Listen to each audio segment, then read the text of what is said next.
আজকের এই আলোচনা এটা বাংলাদেশের আগামীর অগ্রযাত্রার জন্য একটি গুরুত্বপূর্ণ অধ্যায় রচনা করবে সেই প্রত্যাশা নিয়ে আমরা এখানে এসেছি।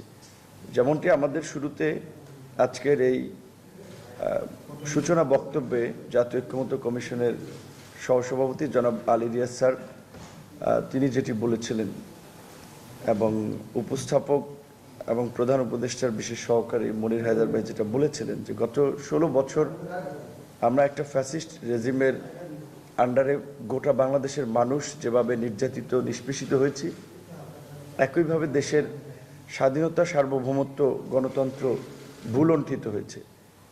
সেখান থেকে উত্তরণ এবং আগামীতে যেন কোনো শাসক এইরকম একটি পথ অবলম্বন করে নাগরিকদের নিপীড়ন সহ দেশকে যেন ঝুঁকির মধ্যে না ফেলাতে পারে, সেজন্যই আমরা একটা কার্যকর সংস্কারের লক্ষ্য নিয়ে আমরা এই জাতীয় ঐক্যমত্য কমিশনের মাধ্যমে এগুলো বাস্তবায়ন করতে চাই। গণ অধিকার পরিষদ আপনারা দেখেছেন তুলনামূলকভাবে অন্যান্য রাজনৈতিক দলগুলোর সাথে তুলনা করলে একটি নবীন রাজনৈতিক দল হলেও আমাদের একটা ধারাবাহিক সংগ্রাম আছে। এই যে আজকের পরিবর্তন, যে বৈষম্য বিরোধী আন্দোলনকে কেন্দ্র করে 2018 সালে সরকারি চাকরিতে বৈষম্যের বিরুদ্ধে সেই কোটা সংস্কার আন্দোলন, 2018 সালে আজকের এই যারা বসা এখানে তাদের মাধ্যমেই সূচনা। এবং এটা তো সবার খেয়াল আছে যে একটা সিম্পল স্টুডেন্ট মুভমেন্ট, কিছু দাবি দেওয়া নিয়ে আমরা 17ই ফেব্রুয়ারি থেকে শুরু করেছিলাম এবং সেটা 4 অক্টোবর একটা লিখিত প্রজ্ঞাপনের মধ্যে দিয়ে প্রায় 8 মাসের অধিক সময় সে আন্দোলন হয়েছে। এবং সে আন্দোলন করতে গিয়ে আমরা ধারাবাহিকভাবে হামলা, মামলা, জেল, কিন্তু আমরা হাল ছাড়ি নেই। যে তরুণদের যে হাল না ছাড়ার প্রবণতা, শেষ পর্যন্ত আমরা কিছুটা হলেও আমাদের অধিকার আদায়ে আমরা বিজয়ী হয়েছিলাম। একই সাথে সেই আন্দোলনের পরে 2019 সালে ঢাকা বিশ্ববিদ্যালয়ে দীর্ঘ 28 বছর পরে ডাকসু নির্বাচন, যেটি আমাদেরকে দেশের মানুষের জন্য কাজ করার জন্য কিংবা দেশকে নিয়ে আসলে একটা নতুন ভাবনার জায়গায় নিয়ে গিয়েছিল, যার ধারাবাহিকতায় 2021 সালে আমরা এই রাজনৈতিক দল গঠন করি।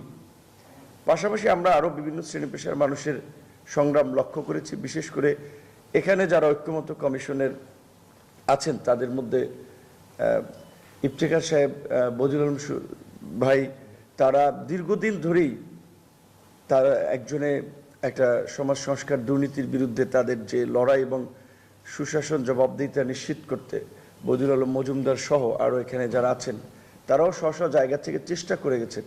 কিন্তু দেশের রাজনৈতিক আসলে প্রেক্ষাপট এবং বাস্তবতা এমন ছিল, চাইলেও এই সমস্ত মানুষের কিংবা আমাদের খুব বেশি কিছু করার ওই সময় ছিল না। কিন্তু আমরা একটা প্রেক্ষাপট তৈরি করতে পেরেছি এই জুলাই গণ অভ্যুত্থানের মধ্যে দিয়ে। কাজেই আমরা সকলে যেন আসলে একটু জোর দিয়ে হলেও কমিটেড থেকেও যেন দেশ জাতির বৃহত্তর স্বার্থে এই কার্যকর সংস্কারগুলো আমরা বাস্তবায়ন করি। এই সংস্কারের ক্ষেত্রে যেন অবশ্যই ব্যক্তি, দল, গোষ্ঠীর চেয়ে আমরা জাতীয় স্বার্থ এবং দেশকে যেন প্রাধান্য দিই, এটাই আমাদের আজকের এই কমিশনের কাছে আমাদের চাওয়া।